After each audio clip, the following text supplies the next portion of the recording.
नमस्कार दोस्तों, इस हफ्ते के मार्केट के बारे में बात करते हैं। बैंक निफ्टी और निफ्टी दोनों ही विपरीत दिशा में चलते नजर आए।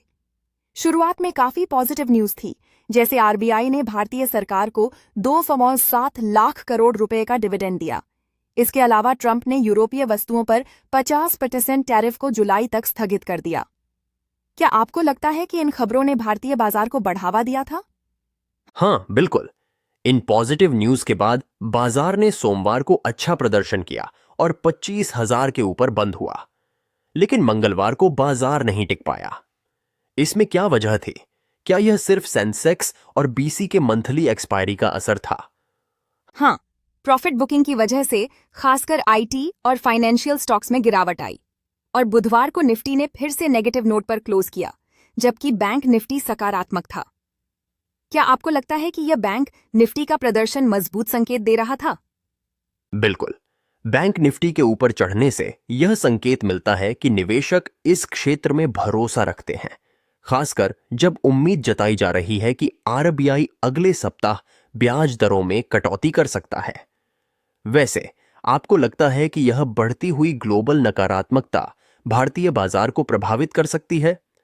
हाँ, ग्लोबल मार्केट में जो नकारात्मक घटनाएं घट रही हैं, जैसे ट्रंप का बयान और अमेरिकी अदालत का निर्णय, इससे बाजार पर दबाव पड़ा। लेकिन दूसरी ओर भारतीय जीडीपी डेटा ने बाजार को थोड़ा सपोर्ट किया। तो क्या हम उम्मीद कर सकते हैं कि अगले सप्ताह भारतीय जीडीपी डेटा और अन्य प्रमुख इन्फ्लेशन डेटा से कुछ सकारात्मक असर होगा? यह सही है। विशेष रूप से भारत के चौथी तिमाही का जीडीपी ग्रोथ डेटा 7.4% था, जो अनुमान से बहुत ऊपर था। इसने भारतीय बाजार को थोड़ा राहत दी। अब अगले सप्ताह का मुख्य ध्यान क्या होगा?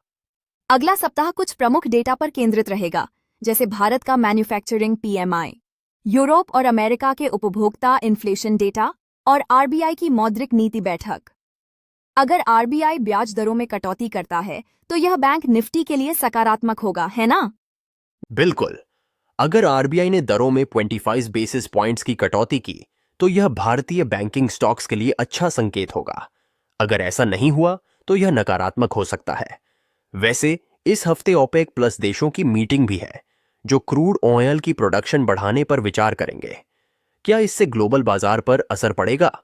हाँ, अगर ओपेक प्लस उत्पादन बढ़ाता है, तो क्रूड की कीमतें नीचे जा सकती हैं, जिससे वैश्विक बाजारों में दबाव आएगा। खैर, इस सप्ताह कई प्रमुख इवेंट्स होंगे, जो भारतीय और वैश्विक बाजारों को प्रभावित कर सकते हैं। सही कहा आपने। इस हफ्ते के लिए यही था। हम देखते हैं कि बाजार किस दिशा में जाता है और कौन से इन्फ्लेशन और नीति फैसले बाजार को प्रभावित करेंगे। धन्यवाद। अगले सप्ताह फिर से मिलते हैं।